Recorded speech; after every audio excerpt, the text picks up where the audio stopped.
sir মই এইখিনিতে আপুনি যিহেতু ৰুমি ৰূপকৰ কথা ক'লে ৰুমি ৰূপক দোকানখনৰ কথা ক'লে নিশ্চয় সেই দোকানখন আমাৰো এটা মানে সময় আছিলে আমি যেতিয়া শংকৰদেৱ শিশু বিদ্যা নিকেতন পঢ়ি আছিলোঁ সেই দোকানখনৰ সেই কিতাপ পোৱা যায় আপোনালোকৰ তাতহে পোৱা যায় গতিকে ৰুমি ৰূপক বুলি কোৱা দোকানখন আমি সৰু সৰু কালৰ পৰাই আমি জানিছিলোঁ অংকুৰ মুকুল শ্ৰেণীৰ পৰাই গতিকে সেই দোকানখনৰ লগত জড়িত হৈ থকা এনেকুৱা এটা স্মৃতি আৰু সেই স্মৃতিটোৱে যিটো স্মৃতি আপোনাক আজি এজন সফল ব্যক্তি বা সমাজত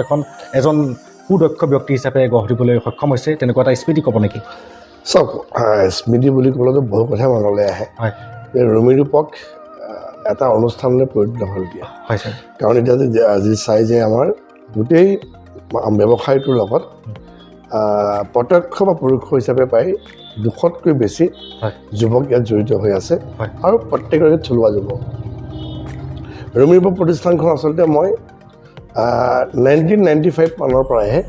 মই বেছিকৈ চাইছিলোঁ তাৰ আগত দেউতা যিটো পিতৃ দেউতাই তেওঁ চাইছিলে আৰু তেওঁ যিহেতু এটা যিটো জটিল ৰোগ হ'ল কৰ্কট ৰোগ হ'ল হোৱাৰ পিছত 1995 চনৰ শেষৰ ফালৰ পৰাই মই অকণমান চাবৰ কাৰণে ঠিক কৰিলোঁ আৰু সেই সময়ৰ পৰা মই খুব নিষ্ঠাৰে মই তেতিয়া ব্যৱসায় পৰিচালনা কৰিছিলোঁ প্ৰায় 1995 চনৰ পৰা 2015 চনমানলৈকে যেতিয়া মই বিজেপিত জইন কৰাৰ ঠিক সেইখিনি সময়লৈকে তো তাত মই যেতিয়া চাইছিলোঁ 20টা বছৰ যথেষ্ট মই কষ্ট কৰিছিলোঁ কিন্তু স্মৃতি বুলি ক'লে কেইবাটাও আছে কাৰণ ৰুমি ৰূপক নামত আমি নগাঁৱত অকলে গ্ৰন্থমেলা পাতিছিলোঁ আজি গ্ৰন্থমেলা হৈ আছে নেহৰুবাৰীত হয় কিন্তু শ্বহীদ ভৱনত অকলে ৰুমি ৰূপকৰ নামত আমি গ্ৰন্থমেলা পাতি ৰাইজৰ যিধৰণে সঁহাৰি পাইছিলোঁ আৰু বহুখিনি কথাই ক'ব পাৰোঁ কাৰণ ৰুমি ৰূপকৰ অকল কেৱল এখন কিতাপৰ বিপণীয়ে নহয় ৰুমি ৰূপকৰ পৰা আমি বিনামূলীয়াকৈ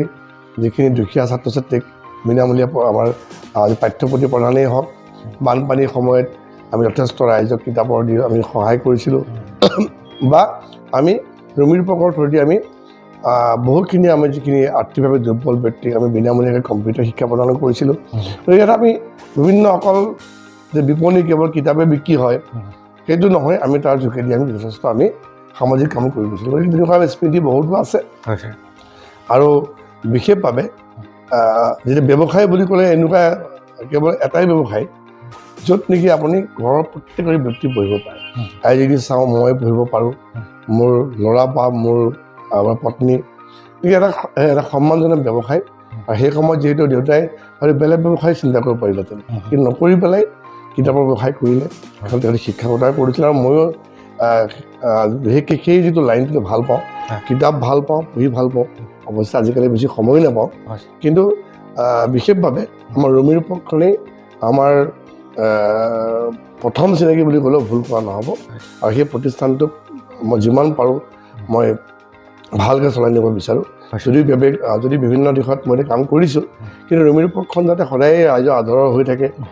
আৰু যাতে সকলোবিলাক যাতে মানুহে যি ধৰণে বিচাৰে তাত যাতে পোৱাৰ সক্ষমো হয় তাৰ ব্যৱস্থা মই আজিও মই মানে চকু ৰাখোঁ হয় ছাৰ মই অনুভৱ কৰিব পাৰিছোঁ যে ৰুমি ৰূপকত আপোনালোকে যিসমূহ কাৰ্যপ্ৰণালীৰে জনসেৱাৰ্থে নিজকে নিয়োজিত কৰিছিলে তাৰ পৰাই মই অনুভৱ কৰিব পাৰিছোঁ যে সেই কালৰ পৰাই লৰেলি কালৰ পৰাই হয়তো আপোনাৰ মানৱ সেৱাৰ প্ৰতি সেই মনটো গঢ় লৈ উঠিছিলে এইটোতো আছেই আৰু এটা কথা আপুনি মন কৰিব ৰুমি ৰূপকত যিখিনি বৰ্তমান কৰ্মচাৰী আছে যিখিনি কৰ্মৰত লোক আছে আমাৰ পৰিয়ালৰ নিচিনা সেইকাৰণে প্ৰত্যেকগৰাকী চাওক আজি প্ৰায় 25 বছৰ 27 বছৰ 30 বছৰ হ'ল তেওঁলোক আমাৰ লগতে আছে পৰিয়ালৰ সদস্য হিচাপে আৰু এতিয়ালৈকে এতিয়াও বৰ্তমান ৰুমি ৰূপকখন চলাই আছে এইখিনিতে এটা সৰু প্ৰশ্ন যে মই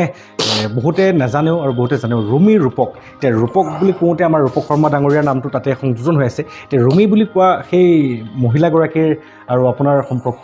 নাই মোৰ বাইদেউৰ নাম ৰুমি শৰ্মা মোৰ বাইদেউ হয় ৰূপক শৰ্মা মোৰ আৰু আমাৰ এগৰাকী ভণ্টি আছে দিল্লীত থাকে তাত দিল্লীত বিয়া হ'ল হিমা শৰ্মা বুলি কিন্তু মোৰ বাইদেউ মোতকৈ 1.5 বছৰ ডাঙৰ বাইদেউ এতিয়া শিক্ষকতা কৰি আছে